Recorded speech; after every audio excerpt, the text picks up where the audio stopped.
Bom, inicialmente eu quero agradecer à organização do Fórum na Internet no Brasil, que é sempre impecável, ao CGI e ao NIC.br. Deixo nosso agradecimento em promover um evento de qualidade, acessível e com um peso enorme nas discussões sobre o uso e as transformações causadas pelas tecnologias. Gostaria de dar boas-vindas às nossas convidadas e ao meu convidado de mesa, bem como dar boas-vindas a todos e todas que estão nos acompanhando pelo YouTube. A participação de vocês tem sido incrível nas redes sociais da placamãe.org e tenho a certeza que isso vai contribuir e muito para o objetivo de hoje dessa mesa, que, por sinal, é de criar uma metodologia para a construção de uma cultura de proteção de dados pessoais, levando em consideração o núcleo família e escola brasileira, como bem colocou a Alice aqui no começo. Mas o que é que a gente tem hoje de contexto? A gente tem o acesso à internet como direito fundamental, a gente tem a Lei Geral de Proteção de Dados em vigor, crimes cibernéticos, vazamentos de dados, manipulação de informação, inteligência artificial auxiliando pessoas com deficiência física a terem de volta determinados movimentos, sentidos e partes do corpo, ensino remoto, escolas tentando adequar a metodologia e tecnologia, professores realizando ou tentando realizar milhões de capacitações para atender essa demanda desse novo contexto de processo de ensino e de aprendizagem, pais, mães, tios, tias, avós, completamente desconfiados desse formato online de ensino e aprendizagem, mas completamente imersos em seus trabalhos e vidas pessoais totalmente virtualizados.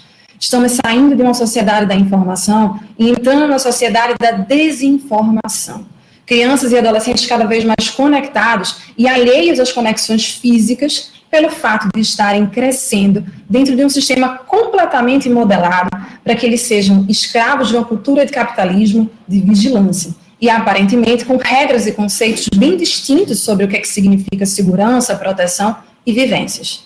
Pela pesquisa do TIC Domicílios, realizada em 2018 pelo cetic.br, 71% da população brasileira possui acesso à internet. No cetic.br, temos 93% das crianças de 9 a 17 anos que possuem um celular, sendo 58% delas utilizando exclusivamente o aparelho como forma de acesso à internet. E o interessante é que esse percentual cai bastante quando o assunto é o acesso via escola, que fica em 32%. Mas a partir desse contexto mega reduzido que eu apresentei aqui para vocês, o workshop possui alguns resultados pretendidos, ou seja, o primeiro deles é apresentar e replicar a metodologia utilizada e proposta pela placamãe.org quanto à criação de uma cultura de proteção de dados pessoais. O segundo seria a criação, ou criar, na verdade, uma nova metodologia para essa mesma questão, mas que se adeque ao contexto dos participantes desse evento, tá? Seria uma metodologia secundária.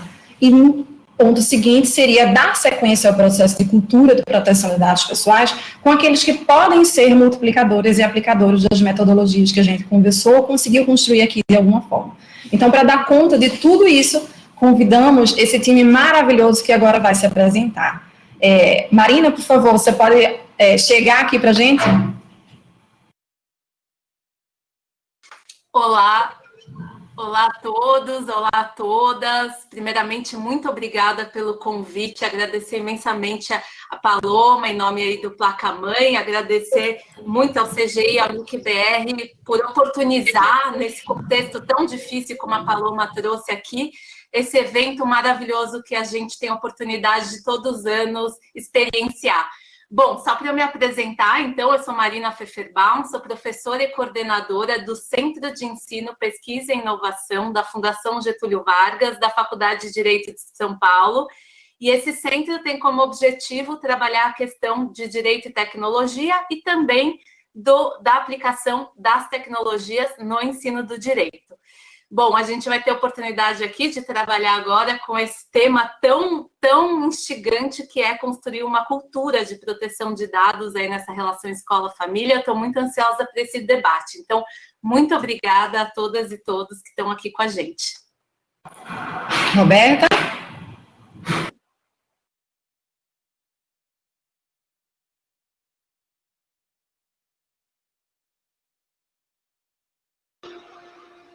Olá, boa tarde a todos e todas.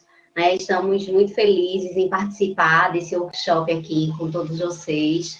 Agradecer a Placa-Mãe, a Paloma, a organização do NIC, pelo espaço, pela oportunidade. Eu sou Roberta, sou professora da Rede Estadual de Pernambuco. Hoje faço parte da gerência de monitoramento da rede escolar, onde trabalhamos com 2 sistemas de informações dos dados dos estudantes. Um dos sistemas é o censo, né, que é a título nacional, e o outro sistema, que é o sistema próprio da nossa educação de Pernambuco, que é o CIEP, onde nós temos as informações dos estudantes e a informação eletrônica do que seria o diário de classe de cada estudante. Então, estamos aqui para contribuir, muito felizes, ansiosos, né, por tudo que a gente vai produzir nessa tarde, né, e esperando que tenhamos uma tarde muito produtiva e de muita construção para a educação do nosso Estado. Laura, vem. Olá, pessoal. Boa tarde. Meu nome é Laura, eu sou jornalista, sou cientista social, sou coordenadora de direitos digitais da Artigo 19, que é uma organização de direitos humanos voltada à proteção e promoção da liberdade de expressão e acesso à informação. Fui recém-eleita conselheira do CGI-BR. É um prazer estar aqui com vocês. Paloma, muito obrigada por provocar, né, essa discussão. Ela é fundamental no contexto atual. E eu pretendo contribuir para esse debate não só como uma pessoa que acompanha a agenda de proteção de dados e direitos digitais, mas também como mãe. Eu sou mãe de um menininho de 5 anos e está aqui encomendada a Maria para nascer mês que vem. Glauco, vem para junto.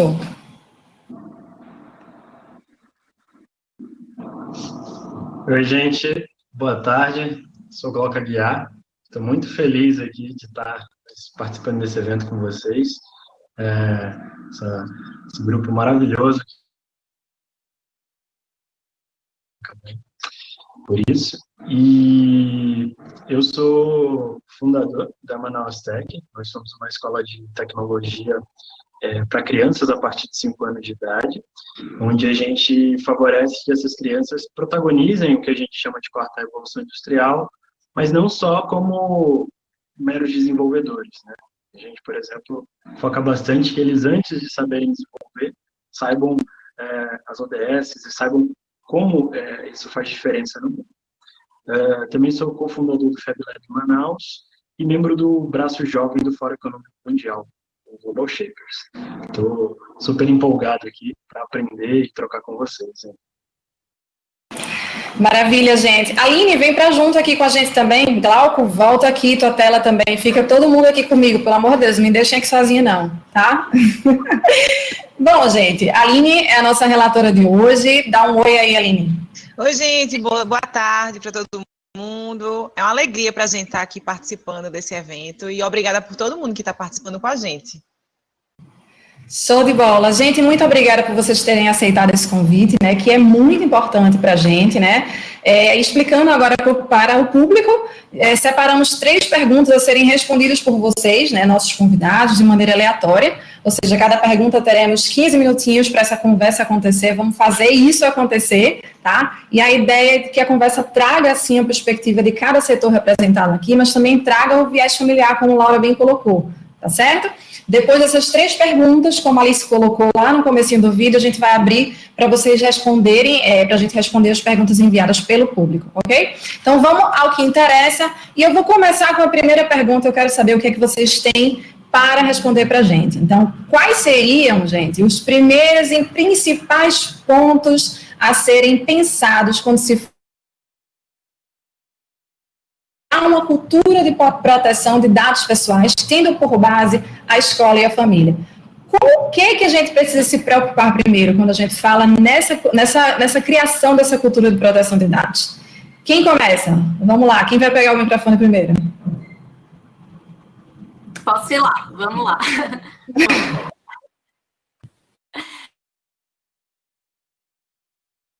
Quando a gente está falando, né, nessa cultura, já começa com uma pergunta bem fácil, né, Paloma? A metodologia para fazer essa transformação cultural, ela passa, né, como um motor dessa transformação. Então, eu acredito que a gente pensar qual que é o nosso status quo hoje, onde a gente está hoje e onde a gente quer chegar. Acho que esse é o ponto central. Pensando em que muitas vezes as pessoas falam, olha, eu não tenho nada a esconder, então eu não tenho razão. Eu não sou ninguém importante, né? Acho que quem trabalha muito esse tema, que acho que é uma grande referência para todos nós, é uma autora que chama Shoshana Zuboff, que você já mencionou na questão do capitalismo de vigilância. Então, a gente passa aí para esse momento de que os dados agora, dados somos nós, né? Então, todos os nossos comportamentos, etc. Então, a gente precisa passar desse lugar de eu não me importo para um lugar de um ser ativo, preocupado e responsável com a cultura de proteção de dados, em que você coloca no contexto de que eu tenho responsabilidade por cada compartilhamento, não só perante a mim mesmo, como eventualmente perante uma sociedade, já que a gente viu que dados agregados podem causar, inclusive, estragos democráticos, vamos dizer assim. Então, eu acho que é essa passagem que a gente precisa analisar enquanto metodologia e pensar aí por onde começar precisamos instruir cada vez mais essa consciência, conhecer nossos direitos e qualificar o que a gente chama de condição de agente, de dar essa oportunidade de empoderamento aí para cada pessoa, para que a gente torne de um sujeito passivo para uma postura ativa.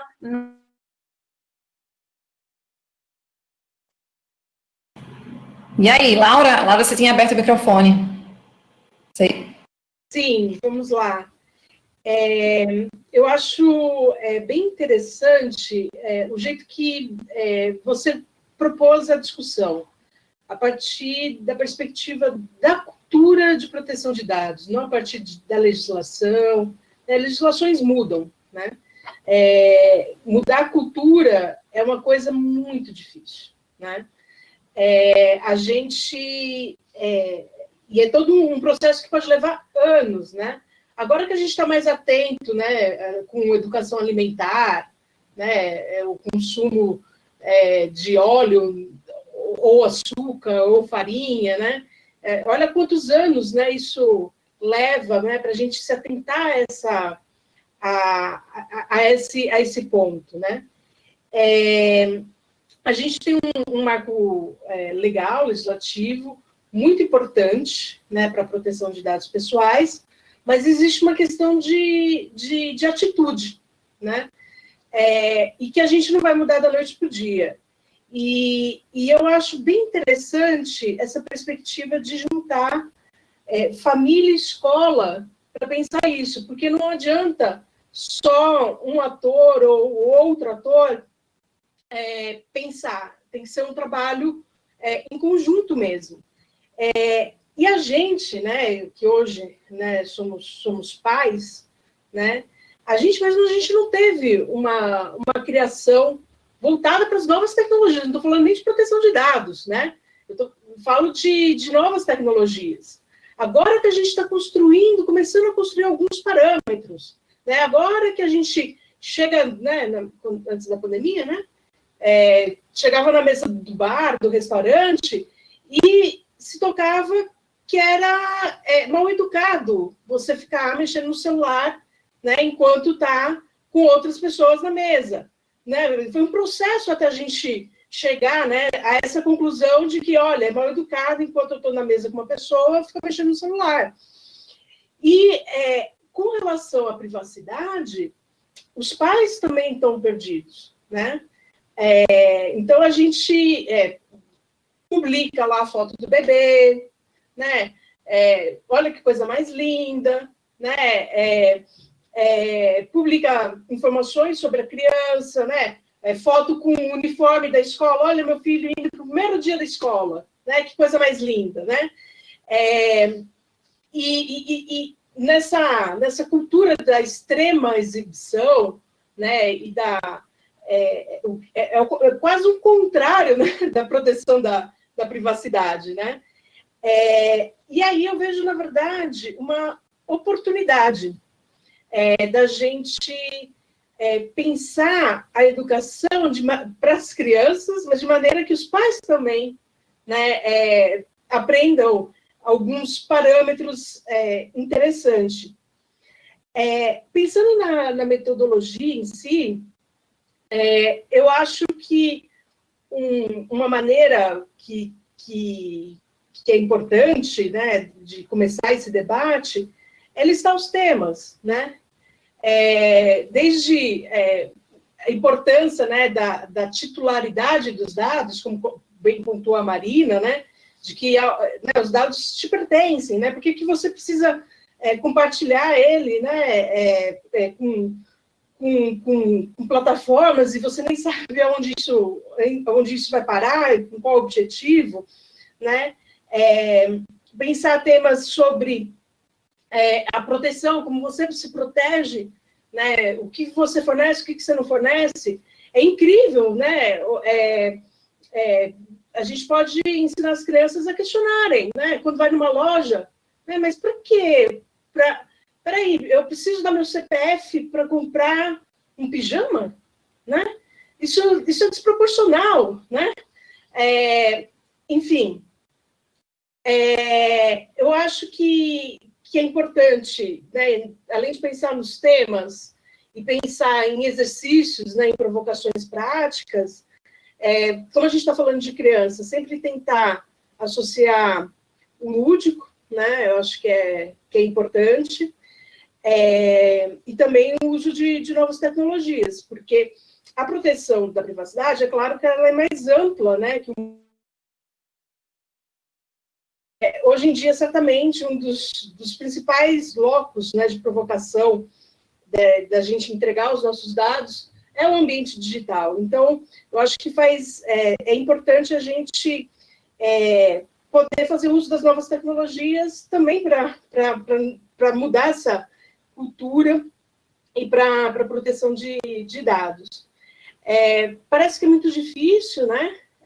Mas uma coisa que eu me surpreendi, né, fazendo a matrícula do meu filho esse ano, em São Paulo não tinha isso, né? Eu morava em São Paulo, vim para Brasília. Né? Se pode ensinar educação emocional, claro que pode ensinar também a cultura de proteção de dados. E é super interessante que esse material de educação emocional tem o guia da escola e tem o guia da família. Né? Então, tem atividades que são feitas na escola e tem atividades que são feitas com a família, que é fantástico. Então, eu partilhei um pouco por aí para criar essa metodologia, Paloma. Arrasou.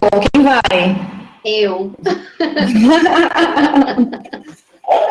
Vai, Breta. Então, nessa perspectiva aí que as meninas trouxeram e que Laura bem pontuou, né, da questão da família, né, também sou mãe, né, sou mãe de uma menina de 12 anos, e desde sempre a gente toca muito no assunto de postagens, né, de como que ficam essas postagens nas redes sociais. E a gente que trabalha na educação e que é mãe, aí a gente tem um pouquinho de cada coisa e fica ali no cuidado daquilo que a gente vai fornecer de informação, naquilo que a gente quer para o crescimento do nosso filho enquanto cidadão, né? E que isso seja dentro de um parâmetro que a gente acredita. E quando você traz a questão, o interessante é que a gente possa, acima de qualquer coisa, estabelecer um bom diálogo entre a família e a escola. E que esse diálogo, ele provoque um encantamento com todos os atores que estão envolvidos no processo. Porque para a gente conseguir construir uma metodologia que tenha essa base, é preciso que a família se sinta também muito convidada a estar na escola, se sinta muito à vontade, a participar daquilo que está acontecendo na vida do seu filho, e que ela também seja encantada pelas questões que a escola tem a oferecer e daquilo que está trabalhando, para que a gente consiga, acima de qualquer coisa, quando a gente pensa em construir qualquer objetivo, a gente precisa ter interação e a gente precisa ter diálogo. E aí, essa informação que o nosso filho, que eu falei lá no começo, que a minha filha desde sempre, né, escuta falar que você não pode aceitar ninguém na internet sem falar comigo. Mãe, por que você não vive postando minhas fotos? Por que você não posta as minhas fotos? Né? Como que isso funciona? Então, essa informação que a gente precisa fazer chegar na família e que a gente precisa fazer chegar na criança, no adolescente, no jovem, ela precisa ser dialogada, ela precisa ser compartilhada, né? Ela precisa ser construída. E a palavra que eu achei bacana, quando eu estava assim, pensando nessa frase, né, nessa pergunta, foi que essa comunicação clara e assertiva que a gente quer, ela só vai começar a acontecer dentro dessa cultura quando a gente conseguir provocar esse encantamento de participação de todo mundo, de entender que a reunião que vai lá na escola não é uma reunião apenas para saber se está bem no componente curricular com nota boa, mas saber como que o nosso filho está e o que é que tem de mais, né? Qual é o plus? E a escola ter esse plus da informação, de que a gente tem informações que são sensíveis, informações que não devem ser compartilhadas, né? E que precisam ser tratadas com zelo, que precisam ser tratadas com o envolvimento de toda a comunidade. Quando a Laura falou da cultura alimentar, eu me peguei pensando muito sobre isso, né? A gente hoje fala sobre cultura alimentar, a gente fala sobre a troca de alimentos, de uma série de coisas, mas faz muito tempo que a gente começou num trabalho de formiguinha para isso acontecer, né? Trabalhar com internet, a gente vem, eu me lembro, né, desde 90 que tem internet, pelo menos da época que eu lembro que eu estava na escola, né? Mas hoje a gente consegue entender um pouquinho mais a respeito, né? Com todo esse processo que a gente tem de crescimento das redes sociais. E hoje a escola passa a ter uma nova página na vida, né? Um novo capítulo. A pandemia, ela trouxe para a gente o tanto que se esperava para a escola, que era essa mudança tão necessária de que estudar e de que escola não é apenas livro, não é apenas caderno, não é apenas 4 paredes e um professor no pedestal, mas é toda uma construção e uma troca de valores e de significados, e que nada disso é possível se a gente não tiver a família caminhando ao nosso lado, para que essa cultura ela seja, de fato, bem estabelecida como a gente pretende. Então, é isso, Paloma, falei um bocado. Estudinho. Eu tentei entrar aqui 2 vezes, mas preferi ouvir e aprender. Eu concordo plenamente com as colegas.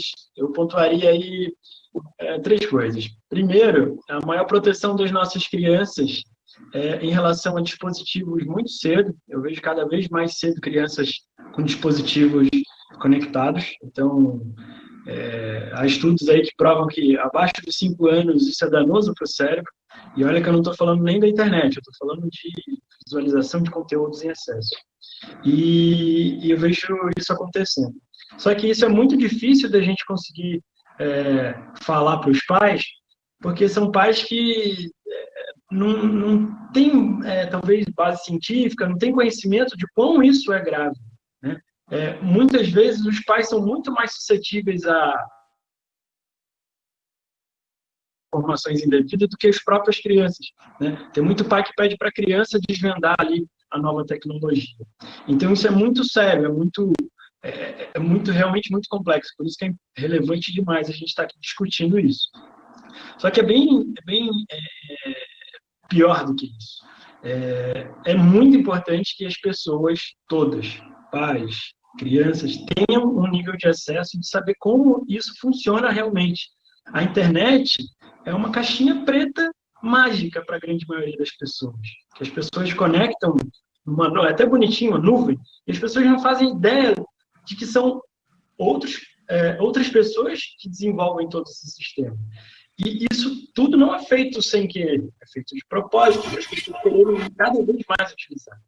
Então, assim, é muito importante essa questão das pessoas procurarem saber mais, terem acesso a, meu Deus, eu não consigo acordar, tomar café, fazer xixi e tomar meu banho antes de pegar o celular. Por que eu faço isso? Eu faço isso porque alguns designers lá no Vale do Silício fizeram isso de forma que isso fosse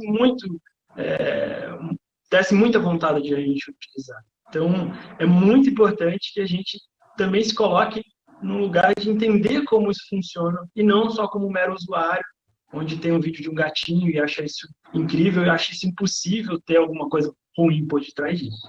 Então, é difícil, né? Imagina, a gente tem menos de 1% da população que sabe programar e entender como isso tudo funciona é essencial para a gente poder se proteger. A gente que sabe, talvez a gente não se proteja tanto, a gente equilibra ali e fala, mas eu tenho a rede social, não tem problema de saber como eu me comporto perfeitamente. Então, a coisa como é feita encanta, né? É lindo. É ótimo. Gente, eu vou passar então para a segunda pergunta. Lá no finalzinho eu vou fazer uma teiazinha, vou unir isso aí que vocês estão falando, tá? Mas vamos passar para a segunda pergunta, que é a seguinte. A gente está todo mundo lindo, muito maravilhoso, a gente tem que estar falando de banalização ou desbanalização de dados pessoais, de provocação de diálogo por encantamento, educação emocional, mas a gente está falando do Brasil. A gente está falando de um país enorme, né? Então, levando em consideração que o Brasil é um país com tantas desigualdades sociais, culturais e econômicas, qual seria o primeiro passo para pôr em prática essa metodologia? Como é que a gente vai construir isso? Ou quais seriam os atores, suas respectivas responsabilidades? Quais seriam as ferramentas que a gente poderia utilizar para botar isso para frente, para fazer isso acontecer? Quem vai? Todo mundo está fugindo dessa pergunta, eu não acredito. Vai, Glauco, você terminou, começa, vai lá. Tá, vou começar aqui. Quando eu vi essa pergunta, eu lembrei de uma... Eu estava participando no ano retrasado do Fórum Econômico Mundial em São Paulo, essa oportunidade da América Latina foi em São Paulo, e o fundador do Fórum estava falando da preocupação dele de como a América Latina pode aumentar as desigualdades sociais perante a quarta revolução industrial. Quando eu penso nessa questão de acesso à informação, de acesso de como utilizar toda essa ferramenta maravilhosa que é a internet, ela não é diferente. A gente tem a chance aí de diminuir essas desigualdades, mas também a gente tem a chance de ampliar isso e cada vez quem tem menos acesso, ter menos acesso e simplesmente ser produto dessas grandes empresas, né? Então, eu acho que, antes de mais nada, a gente ter essa consciência, né, é fundamental. Acredito que os atores que possam fazer grande diferença nisso são os pais, são os professores, nós professores, só que eu vejo uma dificuldade gigante. Assim, eu palestro em muitas escolas e quando eu pergunto para os professores, quem ali já parou para entender como funciona o sistema, quem já parou para fazer um programa mínimo, para entender como o algoritmo funciona e como isso pode manipular tudo que a gente faz. É difícil. Tem um ou dois professores, às vezes, um público de 100 que levantam a mão. Então, eu não sei como a gente vai acelerar isso, é uma outra pergunta aí para os colegas, mas é essencial que tanto os professores quanto os pais sejam atores nessa grande mudança aí. E passem a entender como isso tudo funciona melhor. Acho que é primordial. Abre? Isso. Posso? Deve. Então, levando em consideração, né, o que Glauco fala sobre os professores, eu penso que os atores envolvidos, de um modo geral, a gente precisaria pensar no tempo que a gente tem, naquilo que a gente vai trabalhar a curto, a médio e a longo prazo, né? Sem sombra de dúvida, a gente precisa ter a família, o núcleo familiar, né, seja ele constituído por quem estiver, né, responsável pelo estudante, e a escola em parceria, mas a gente também precisa contar com uma equipe de formação para os professores, a gente precisa que esses professores estejam sendo formados, que os gestores escolares também estejam sendo formados, porque, afinal de contas, a gente tem lá na BNCC a importância da informação chegar, sim, né? Está lá fazendo parte dos componentes curriculares, mas a gente precisa que tenha essa figura central, que é o gestor, facilitando os processos acontecerem na escola, mas que a gente tenha o professor participando das formações e possa ter esse tipo de ferramenta em mãos, de conhecimento, porque nada melhor que o professor para ter uma identidade, e aí eu chamaria de uma identidade a longo prazo, porque educar não é tão instantâneo quanto podia parecer para algumas pessoas, né? Educar leva tempo. Então, tem coisas que para a gente construir levam certo tempo ali, batendo na mesma tecla, na mesma questão, até que ela fique, de fato, internalizada. E a gente só tem a certeza que aquela aprendizagem ela tem significado quando ela estiver internalizada, e isso vai levar tempo. Então, a longo prazo, a gente teria gestores, formadores de professores e professores envolvidos com a família, né, para que essa informação ela chegue no estudante. A curto e a médio prazo, nós temos aí adolescentes e jovens que já precisam urgentemente participar de algumas informações dessas e começarem a se proteger e a entender que o universo é esse, que eles, de repente, já nasceram com o telefone na mão ou com o computador, com as novas ferramentas, e que muitas vezes não entendem esse mundo que está por trás. E aí, eu conto muito com a ideia, que a gente hoje trabalha aqui em Pernambuco, que é a ideia do protagonismo juvenil, onde um estudante sendo um multiplicador da informação, ele tem muito mais identidade para que essa informação a curto prazo aconteça, a médio e curto prazo. Porque a identidade de um jovem quando fala para outro, ela tem muito mais poder do que quando a gente fala, né? Eu fui gestora de escola e eu lembro que muitas vezes tinha coisa que eu falava e, caramba, demorava. E quando eu vi que era um negócio que eu precisava resolver muito, então eu chamava os protagonistas, que a gente chamava os líderes de turma, e eu dizia, olha, gente, a gente precisa de tal situação melhorar aqui na escola, a gente precisa produzir assim, assim, assim, e passava um tempo trabalhando com eles a respeito para que eles pudessem multiplicar nas salas de aula. Então eu penso que envolver o jovem e o adolescente nessa discussão é muito importante, e a criança também, dependendo da idade da criança, a gente já consegue envolver a criança nesse diálogo. Então, as ferramentas seria, de fato, a comunicação, a identidade dos jovens e novas tecnologias, né? E os atores envolvidos, a gente trabalharia, eu penso que nessa teia aí, como Paloma falou antes, né? Na teia, nessa construção, há muitas mãos para que a gente consiga, de fato, atingir pouco a pouco o nosso objetivo. É muito louco isso, Roberta, que você falou, porque dentro dos atividades voluntárias que a Placa Mãe promove, né, a gente tem também muito essa questão do protagonismo juvenil. E aí a gente estava para começar um outro módulo de atividade colaborativa e voluntária esse ano, que era exatamente fazer com que nossos estudantes, nossos queridos abraçados, eles se transformassem em multiplicadores. Porque, como você falou, o protagonismo juvenil, ele é um ponto essencial quando a gente está falando da cultura de proteção. Glauco, Laura, vocês querem dar Vai lá. Eu quero. Eu queria reforçar, né, o ponto de vista do Glauco, né, que existe uma tendência, inclusive quando os dados, né, o novo petróleo, né, da gente reproduzir as desigualdades sociais, né, do mundo real no mundo virtual também, né? E a chance, né, de quem tem, né, os seus dados pessoais, né, e sua privacidade mais explorada de serem os mais pobres é muito grande, né? Então, acho que a gente tem que ter... e eu acho que trazer essa preocupação para o debate inicial, né, de uma proposta de metodologia e colocar isso na mesa é fundamental para fazer esse enfrentamento, né? Então, é muito importante a pergunta. Em 2007, eu participei de uma pesquisa que ela era internacionalmente coordenada pelo Manuel Castells, que fez um convênio com a Universidade da Califórnia, enfim, a Universidade da Califórnia colocou o Brasil como um ponto focal para fazer 5 estudos de caso sobre o uso de celulares e desenvolvimento socioeconômico.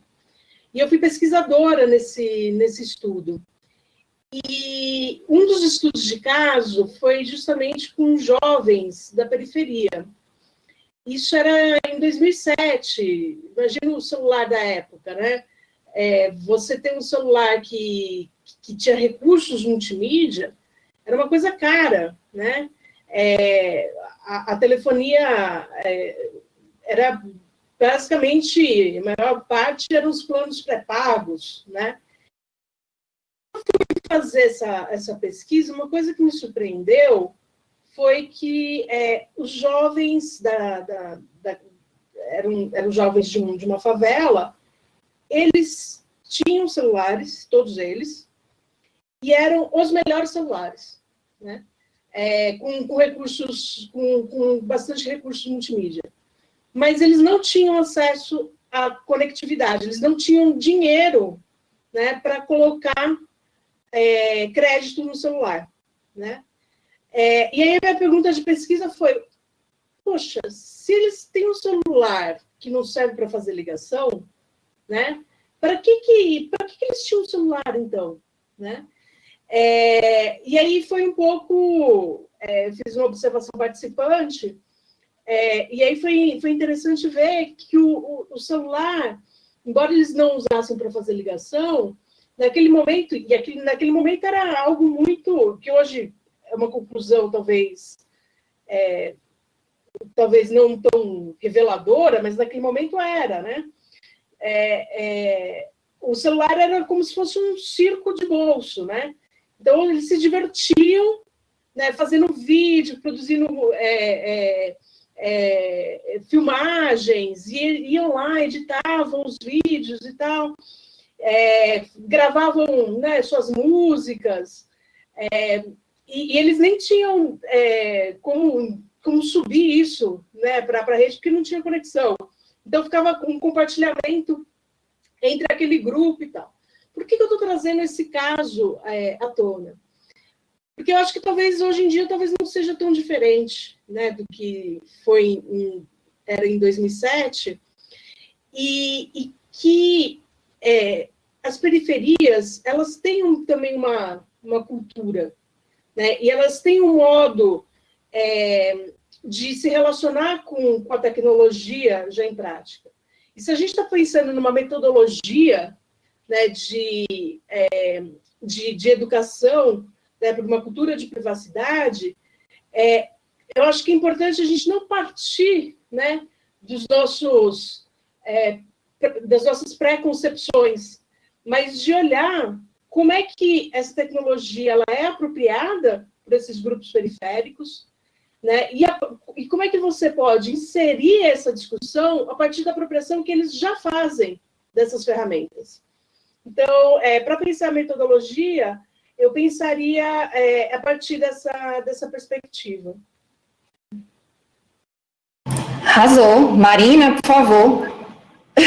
Bom, eu vou partir aqui desse ponto essa bola que a Laura levantou aqui, porque eu acho que a gente está falando de vários Brasis, né? Então, a gente tem uma resposta diferente para muitos espaços diferentes. Então, quando a gente vai pensar nessa metodologia, que é a grande provocação, né, dessa pergunta, quais são esses atores que a gente precisa trabalhar, envolver? E saber, de novo, acho que como teve na fala da Laura, da Roberta, do Glauco, essa questão de que é algo a longo prazo e possivelmente permanente entre nós, sociedade. Então, acho que é interessante a gente olhar primeiro para um papel do Estado, o Estado também, enquanto promotor dessa consciência nos diversos níveis de atuação, seja por meio de de uma consciência, de uma legislação, seja por meio dos seus próprios entes como um todo. Então, acho que tem esse ator que é fundamental aí no desenvolvimento do que a gente chama de política pública, pensando numa cultura de proteção de dados. Também tem, sem dúvida, o papel da escola, aí muito tratado pela Roberta, que aí eu diria que eu acho que são 3 dimensões centrais. Primeiro, da comunidade escolar, que é a proteção de dados como um valor central da escola. Em segundo lugar, os professores, que trabalham transversalmente o tema da proteção de dados dentro das suas disciplinas, e acho que proteção de dados, aí pegando o gancho da Laura, que falou da comida, mas me lembra muito a questão da reciclagem, que é um processo, né, que é integrado, ainda mais quem tem filho pequeno, como nós sabemos, o quanto isso é um valor central na educação, então, que permeia as várias, entre aspas, disciplinas. E, em terceiro lugar, né, e não menos importante, que é esse empoderamento dos pais e alunos para essa questão aí que vem da escola. Outro ator, sem dúvida, muito relevante é a sociedade civil, que vai pressionar, orientar, fomentar esse debate, exigindo, enfim, e trazendo luz a essas questões. E, por fim, acho que a gente não pode excluir desse debate a grande mídia. Não só a mídia especializada, que trabalha com proteção de dados, mas uma grande mídia que coloca como pauta da sua agenda essa questão tão sensível. Então, eu diria que esse debate social que se cria a longo prazo, ele é permanente em diversas esferas, devidamente e principalmente na condição do Brasil de ser um país tão desigual e tão diverso como a gente percebe hoje. Ah, gente, adorei as respostas, estou adorando, já estou pensando aqui como é que esse material vai ficar lindo da placa-mãe aí com a metodologia maravilhosa que vai ser feita por todo mundo aqui, né? Então, se a gente está falando em protagonismo, se a gente está falando em cultura do uso da tecnologia por parte da periferia, porque a gente não pode se fechar no que é que a gente vive, mas a gente tem que pensar na diversidade como um todo, né? Como é que cada estado, municípios, bairro, como é que acontece essa cultura de uso da tecnologia. Adorei vocês terem trazido aí, Marina, a questão da mídia, né? Eu acho que além dos pais, dos professores, da sociedade civil, essa questão da mídia é muito importante, principalmente levando em consideração esse deslocamento da informação para a desinformação. Então, isso é muito bom, isso faz parte realmente de uma construção dessa cultura de proteção de dados. E aí a gente passa, então, para a nossa última pergunta fixa, né? Para depois a gente abrir para perguntas do público. A terceira pergunta é, então, se a gente tem definido o que é que a gente precisa pensar, se a gente já tem definido qual é o primeiro passo que a gente precisa tomar, principalmente levando em consideração, como vocês colocaram, que isso é uma transformação a longo prazo, como é que eu posso identificar que esse objetivo, que é o da criação da cultura de proteção de dados, ele foi atingido com satisfação? Quais seriam os critérios de avaliação que a gente poderia utilizar para dizer, pronto, a gente chegou? Ou será que a gente nunca vai chegar? E isso é uma coisa que eu digo assim, o acesso à justiça está aí, ó, movimentando, a gente vai tendo, a gente não tem, chegou, pronto. Como é que vocês visualizam isso aí?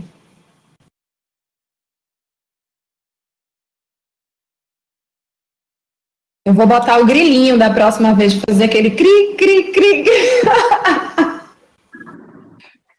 Bom, eu posso começar aqui, se quiserem.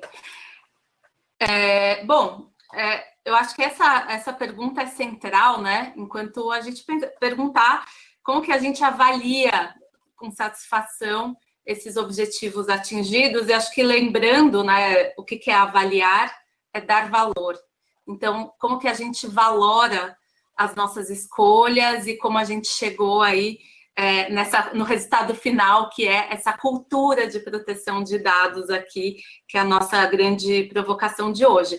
E eu acho que, de novo, para um Brasil diverso, tem várias métricas que a gente precisa trabalhar para chegar aí numa cultura total e plena dessa proteção. Então, vou dar alguns exemplos bem práticos para que a gente possa pensar a respeito disso. Então, uma métrica possível, que eu acho que a Roberta até já mencionou no vocabulário dela, é quando já existe aí um vocabulário social de inserção dessa cultura de proteção de dados, enfim, trazendo aí já mais natural nesses princípios. Existem selos que podem ser criados como métricas para avaliação, né, de quanto que uma escola está alinhada ou não a essas exigências, e existem, a meu ver, até por conta do meu lugar de fala, que é da academia, existem a importância muito grande da pesquisa empírica, que é você olhar com rigor científico como é que está essa consciência, né, da população. Então, a gente pode fazer perguntas, enfim, começando desde agora, para comparar a médio e longo prazo, para as escolas, como, por exemplo, para os pais, né, os pais e escolas, para saber se eles estão preocupados. Então, quando você matriculou seu filho, você buscou saber se a escola protege os dados?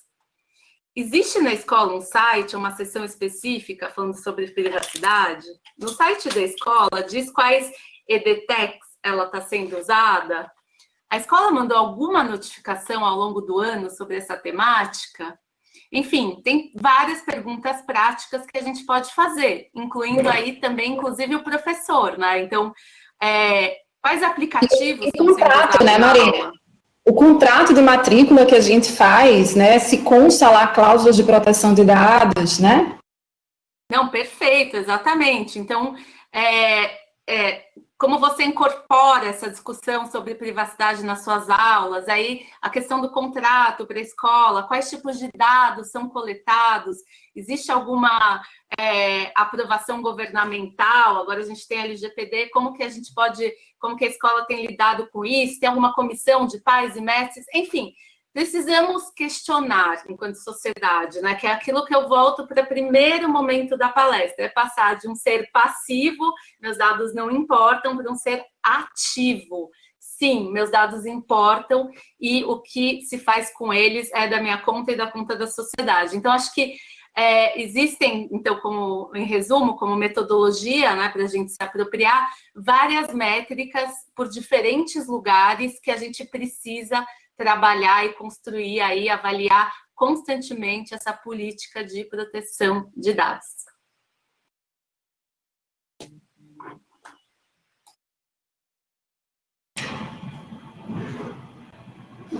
Vai, Glauco. Quando eu vi essa pergunta, eu falei, nossa, essa pergunta vale alguns milhões de dólares. Saber mensurar isso é um tanto quanto difícil. Perfeita a colocação da colega.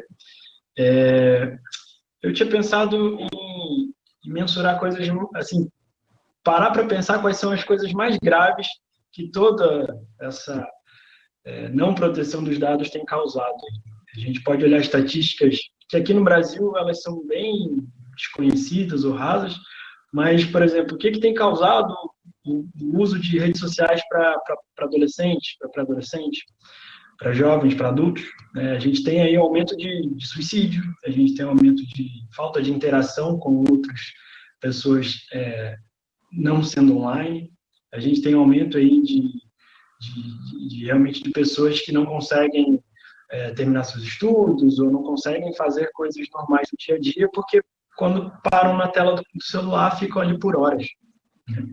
Então, eu partiria para essas coisas mais graves, né? Coisas que estão ceifando vida, por exemplo. Então, claro que é super difícil da gente mensurar isso, mas tem que se começar, né? Tem que se começar a ter estatísticas brasileiras de o que essas redes sociais têm feito com nossas crianças, com nossos jovens. E eu acho que é bem interessante a gente passar a mensurar também essa consciência da população, né? Seja nas escolas, seja nos pais, de que realmente, como acho que foi a Roberta que falou, né? Que sim, nossos dados realmente importam. Eu, por muito tempo, né, pensei assim também, não sou ninguém importante, o máximo que eles vão saber aqui qual é o meu tênis favorito, e tudo bem, qual é o meu animal favorito, e tudo bem. Então, acho que a gente se posicionar e perceber que isso é importante é fundamental. né? E acho que são questionamentos simples mesmo, perguntas diretas mesmo, fazer as pessoas se questionarem a respeito, para depois a gente poder comparar. Depois que aplicou isso anos nessa escola, as pessoas estão mais conscientes. Laura. Quando veio essa pergunta, eu falei, nossa senhora, que dificuldade, né? E eu estava muito preocupada em talvez não criar, não sugerir apenas indicadores behavioristas, sabe, de comportamentos. E aí eu acho que a Marina deu uma série de exemplos que não vão nesse sentido, eu acho bastante relevante. Mas, de qualquer forma, quando a gente está falando de educação, tem sempre o clássico, né, das competências e habilidades, né, aprendidas, né? E aí eu acho que vale a pena a gente voltar, né, a esse framework, né, das competências e habilidades. E aí, como mãe, pensando que não é só para a escola, né, eu acho que o meu filho questionar, para que você quer saber isso, né?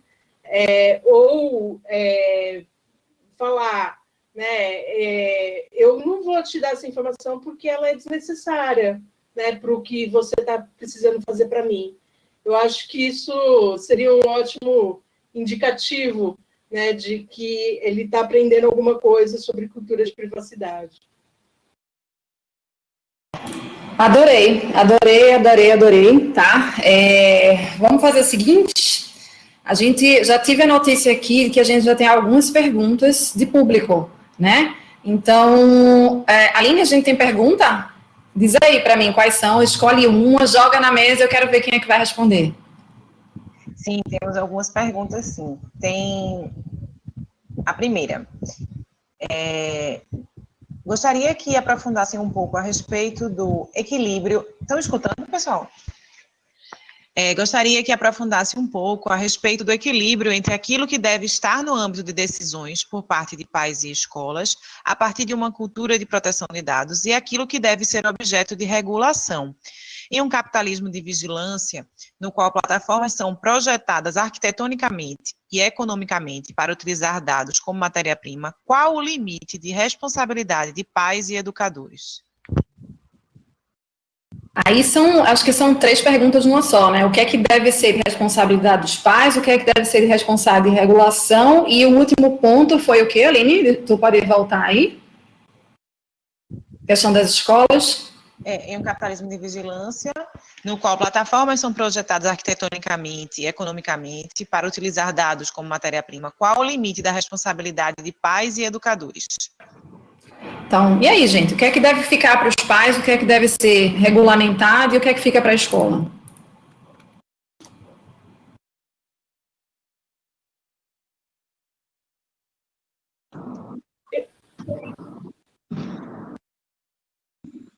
Tá, vou começar aqui.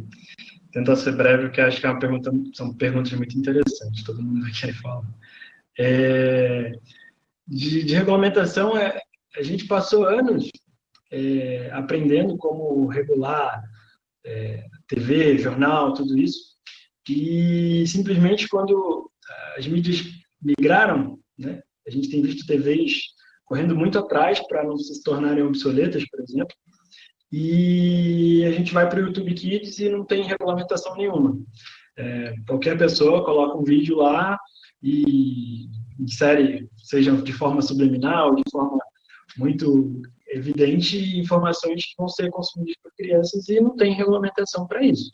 Então, acho que isso é complicado de não regulamentar, então precisamos.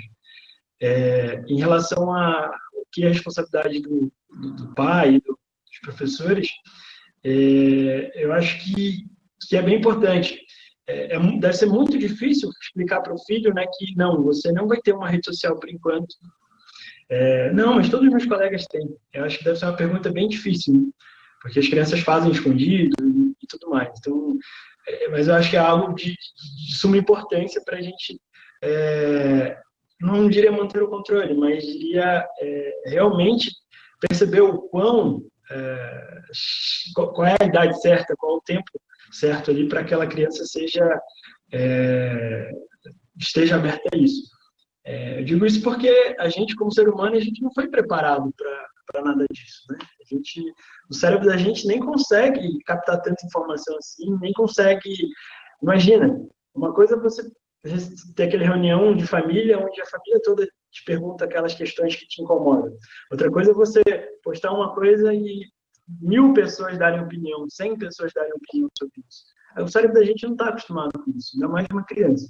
Então, acho que, assim, eu puxo essa responsabilidade muito para os pais. Assim. É muito crítico, eu sei que é difícil, mas eu diria que nós, pais, vocês, pais, tem que partir daí. Não tem outro caminho, não.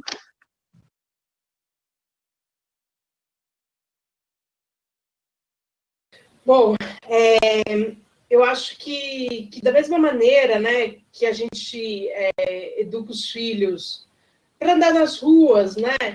Não vai pelo caminho escuro, né?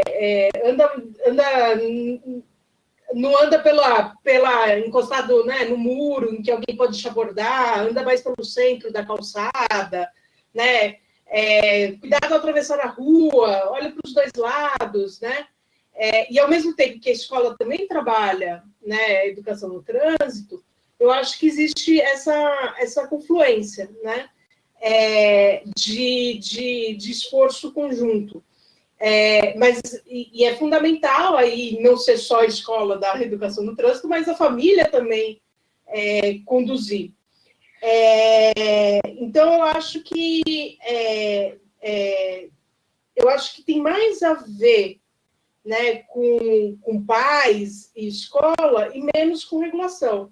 Eu acho que a regulação ela vem quando te proteger quando há uma má prática, né?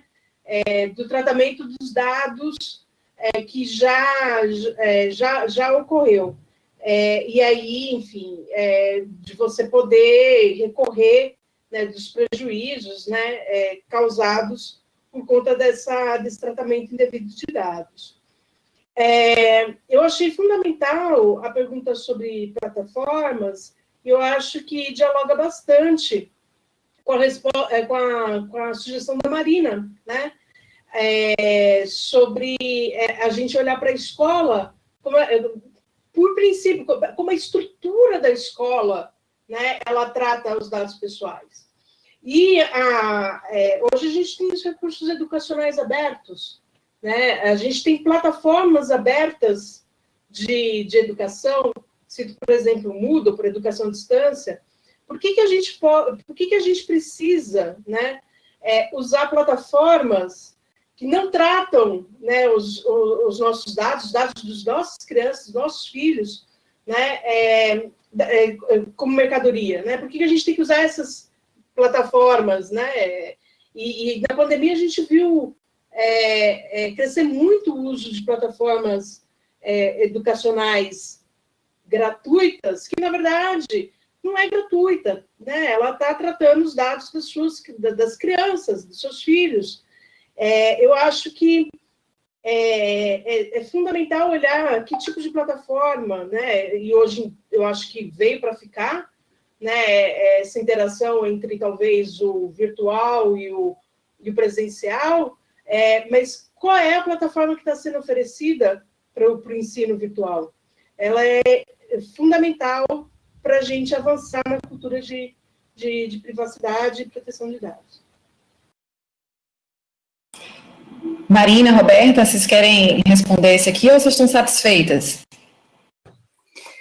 Não, só para acrescentar mais um ponto que eu acho com relação a isso, essa questão é altamente complexa, que a gente está vivendo hoje, né, do uso de dados, da governança algorítmica, da perfilização, né, que a gente vê, inclusive, enfim, os dados, como a Laura falou, né, essa gratuidade de dados não existe, né? Então, o preço são seus dados, né? O preço é você, o seu comportamento diante das plataformas. Então, eu acho que, claro que tem a dimensão de deixar isso, na responsabilidade da educação dos pais, mas a gente também precisa olhar para isso com uma responsabilidade de que sociedade a gente quer construir. E essa que sociedade a gente quer construir tem muito a ver com também a questão regulatória, aonde a gente vai chegar, qual é o limite desse uso de dados pelas empresas. A gente não pode se furtar ao fato de que as empresas, elas trabalham justamente com aglomeração, né? E a empresa busca lucro, a empresa busca a venda de anúncios, né? A questão de você poder ter o seu perfil melhor acomodado à venda de anúncios. Então, a gente precisa ter muita consciência de tudo isso, passando, inclusive, até pela própria responsabilidade da empresa, criando comitês mistos, né? A gente fala muito hoje de Human Rights by Design, entre outras coisas, que é justamente essa participação da sociedade civil, da população, de entes da empresa, do governo, essa multissetorialidade para olhar para essas questões, né? De novo, é um tema extremamente complexo e a gente não pode deixar só a cargo dos pais ou só a cargo do governo, enfim, é uma questão social muito grande que a gente tem que olhar nessas várias dimensões, assim. Então, só queria pontuar mais isso.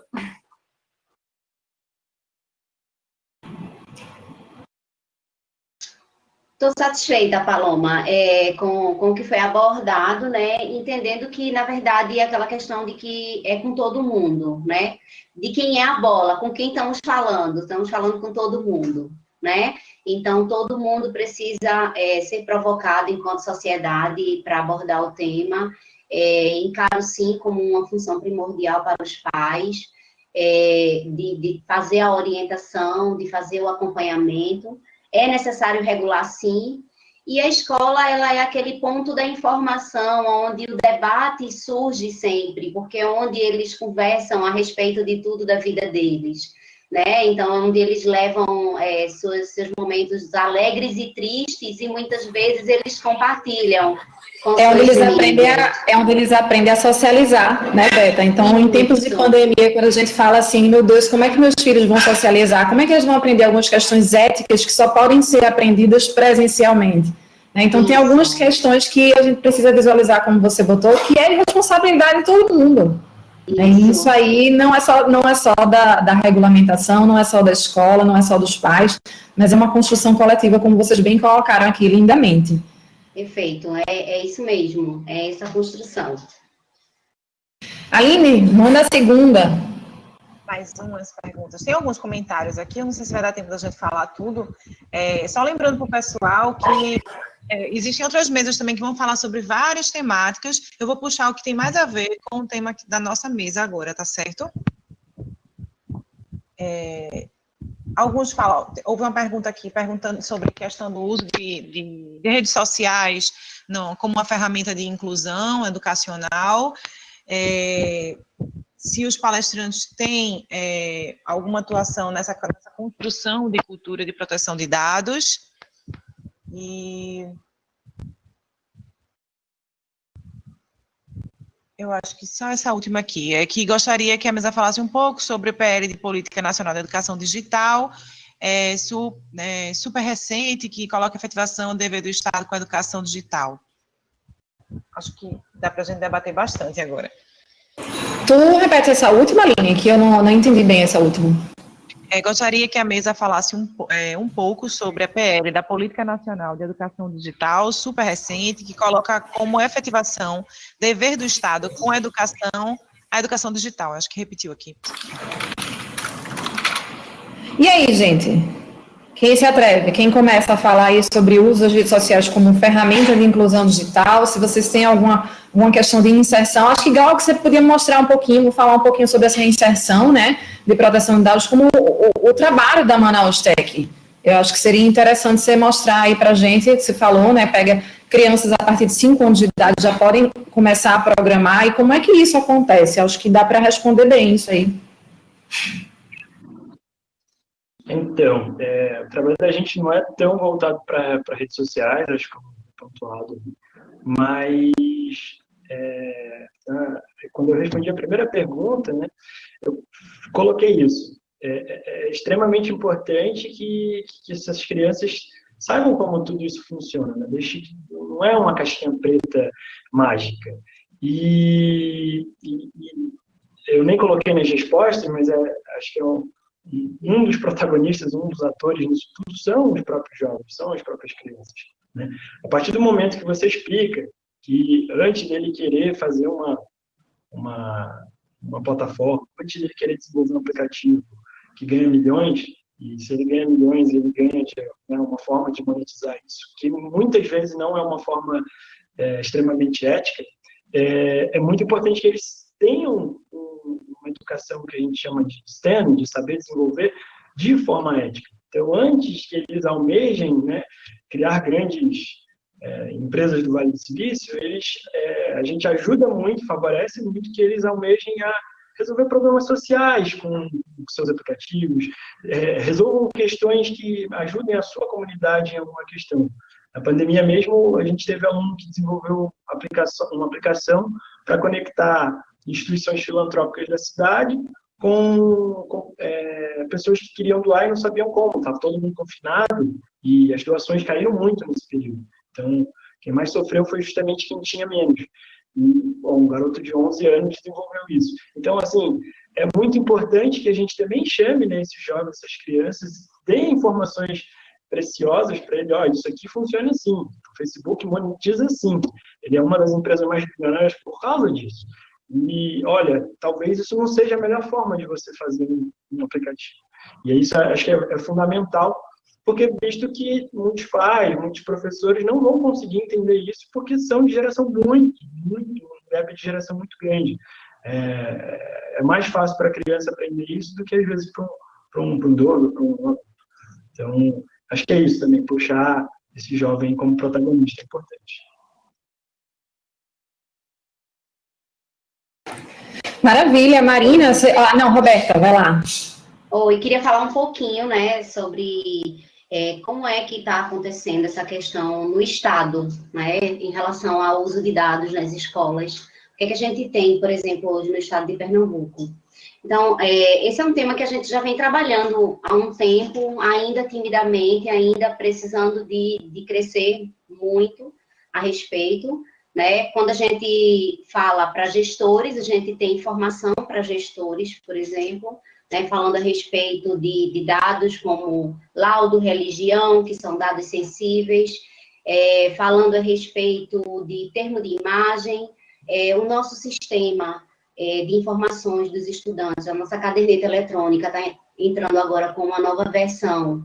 Acredito que a partir de outubro, onde a gente já está preparando a matrícula dos estudantes, e aí os pais vão ter lá um termo de consentimento da utilização do dado dos estudantes, né, para o desenvolvimento de políticas públicas. Então, vai ter lá para que seja respondido esse termo de consentimento, né, e também esse termo está chegando para os professores, a respeito do uso dos dados.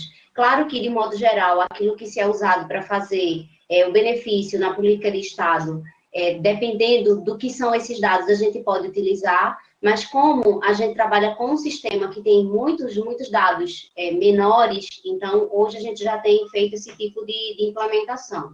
Então, algumas dessas questões, elas já são debatidas, né, e já são trazidas em relação aos nossos sistemas, tá? Ao zelo com a qualidade do dado que está inserido, né, e ao zelo com a utilização. Então, a gente tem a proteção de senhas, e as questões desde essas mais simples, né, a outras questões onde a gente traz a responsabilidade para quem mexe com aqueles dados no nosso sistema.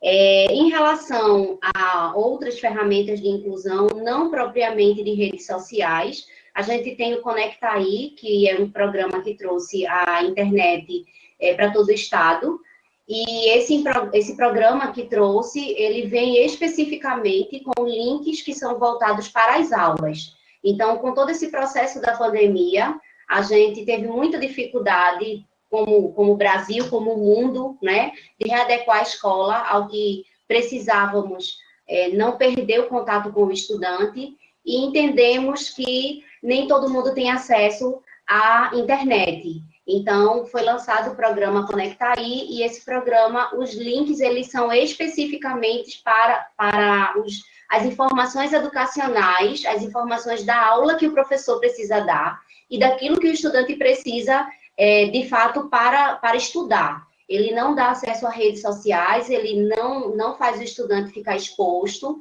né? Ele não apresenta dados específicos do estudante, mas ele direciona o estudante para a rede. Então, algumas dessas ferramentas a gente tem utilizado hoje nas escolas do estado de Pernambuco.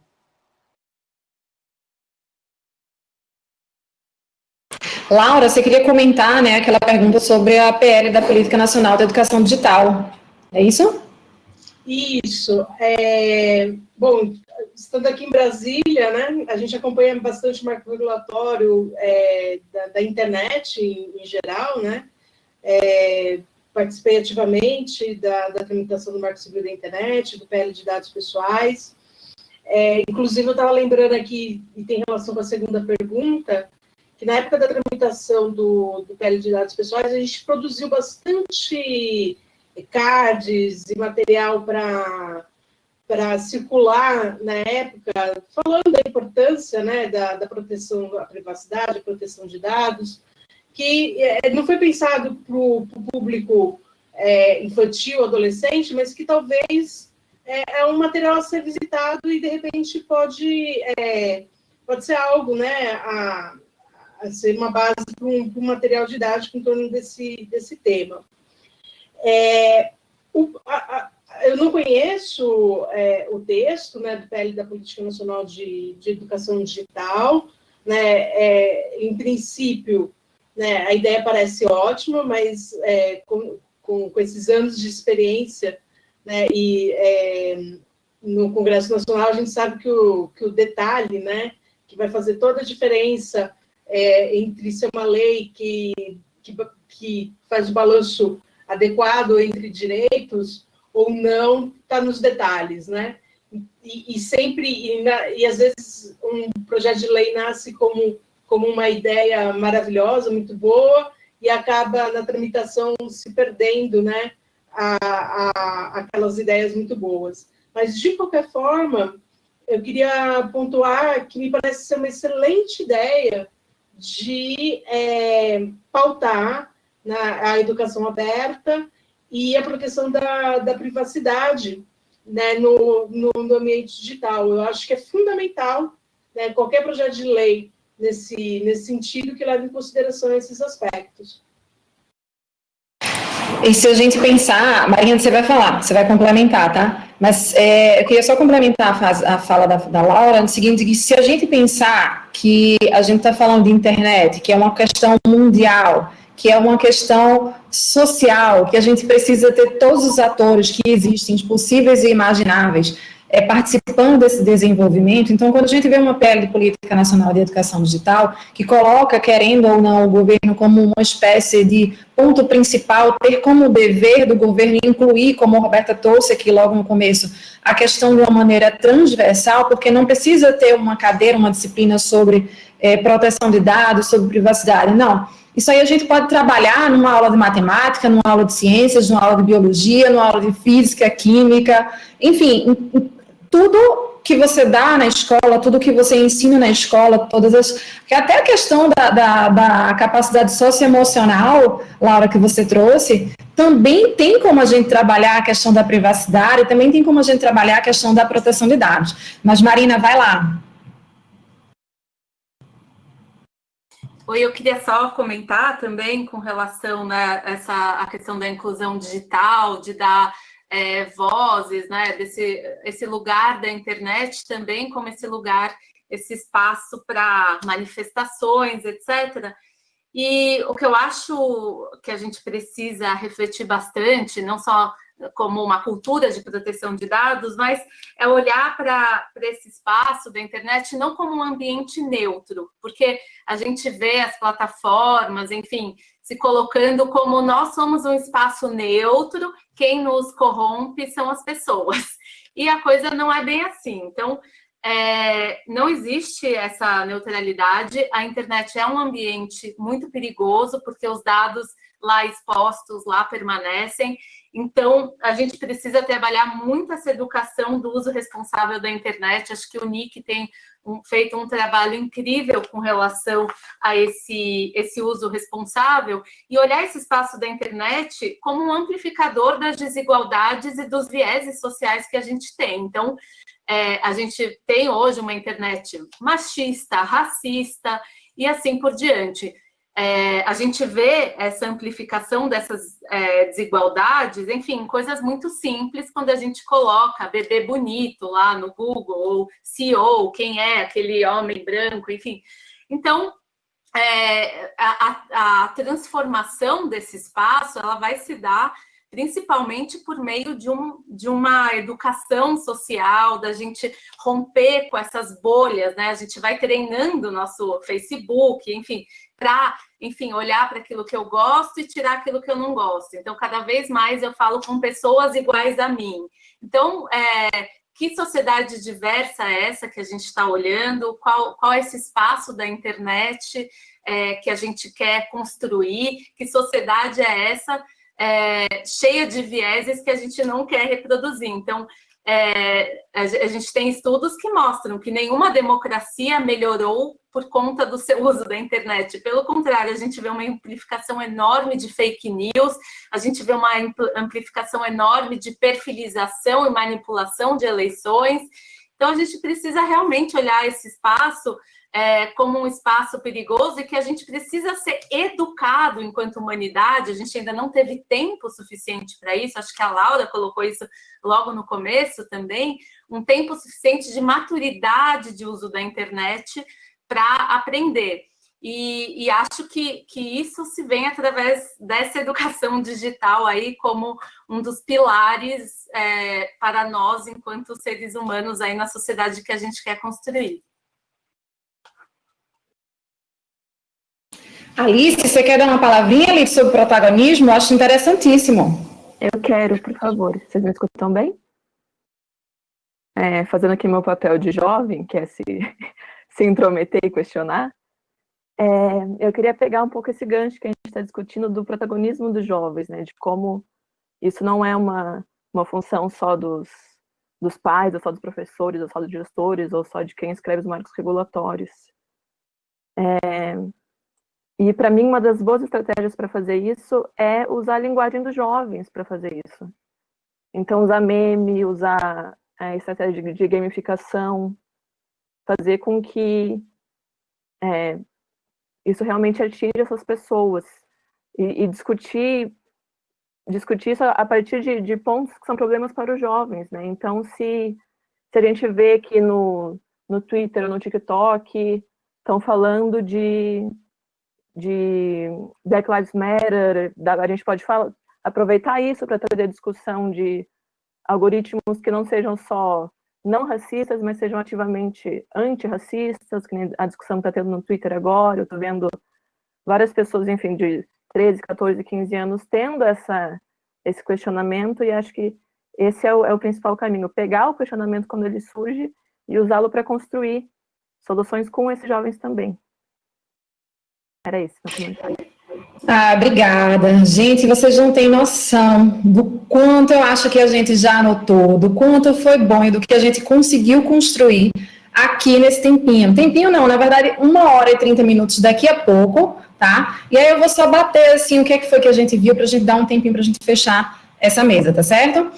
Então, a gente entendeu que a metodologia é um motor de transformação, que a gente precisa, sim, utilizá-la, a gente precisa, sim, entender o que é uma metodologia, a gente precisa entender quais são os atores que vão figurar nessa metodologia, quem são os parceiros desses atores, para que a gente possa ter essa metodologia como algo eficaz, né? A gente precisa de um plano, né, Mariana, para saber onde é que a gente está e onde é que a gente quer ir.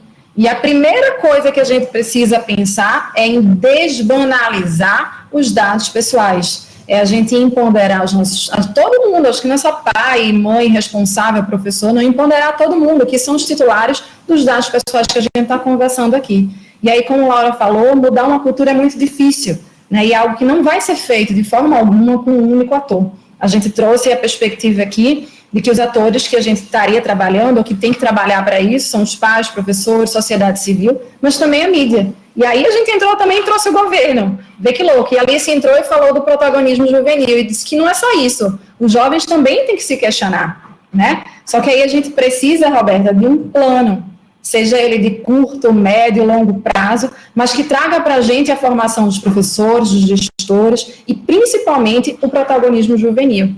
Porque, como a Alice colocou aqui para a gente, eu preciso usar a linguagem do jovem. Se eu quero falar para o jovem, eu preciso usar a linguagem do jovem. Eu preciso usar os pontos pertinentes aos jovens, os problemas dos jovens, para que a gente possa inserir e criar essa cultura de proteção de dados. E aí a gente vem para aquela ideia. Quais são os problemas dos jovens? Qual é a cultura de uso da tecnologia no seu bairro? Naquele teu cantinho, naquela tua escola, naquele teu grupo? Como é que a tecnologia é vista, como é que ela é utilizada? Então, isso também precisa ser levado em consideração para a gente construir essa metodologia e a gente fazer valer e ter uma avaliação no sentido de dar valor, né, Marina? Uma construção de um vocabulário social, de uma cultura de proteção de dados, e a gente dar nome, dar conceito e saber que todo mundo está entendendo o que a gente está falando. Todo mundo está entendendo o que é que a gente está usando. Porque tecnologia por tecnologia, a maioria das pessoas tem, mas poucas são aquelas que conseguem usar com sabedoria e entendem o que é que aquilo, como é que aquilo ali acontece, né, Glau? Porque a gente viu que o design que é utilizado por essas ferramentas não são designs unicamente para o nosso bel prazer, mas tem alguma coisa acontecendo ali dentro que é para o prazer de outros atores sociais, né? E aí, Glau, que quando você veio e trouxe para a gente aquela ideia de fazer o questionar e depois comparar tempos e espaços. E é o que a gente costuma chamar, pelo menos o que eu costumo chamar aqui, de afastamento histórico. Eu preciso de um afastamento histórico para eu tentar entender se aquilo foi feito e se aquilo deu certo ou não, naquele tempo. É onde eu vou chegar a ideia, será que aquilo que foi estipulado na minha metodologia deu certo? E aí é onde vem a ideia de atingir um objetivo, de chegar a uma satisfação, mas sempre pensar que é uma construção, sempre pensar que a tecnologia é mutável, nossa sociedade é mutável e que a gente vai continuar construindo isso daí, porque o vocabulário muda, as tecnologias mudam e o pensamento da gente também precisa mudar. Eu queria demais agradecer a participação de vocês nessa mesa, que vai gerar muitos frutos na nossa sociedade, tá? Em termos de resultados esperados, acho que a gente conseguiu muito mais do que a gente estava pensando. E deixo, então, agora a palavra com vocês, 2 minutinhos como última... 2 não, tá? Acho que 40 segundos para cada um como última fala, antes que a gente seja cortado aqui. Vamos lá. Vai, Glauco. Nossa, estava pensando aqui. Queria só agradecer. Eu passaria fácil uma tarde toda aí, talvez o dia inteiro discutindo esses assuntos tão pertinentes. Fantástico, aprendi muito com vocês. Espero que esse trabalho seja continuado aí. Obrigado, Paloma, Aline, e até a próxima, gente. Laura.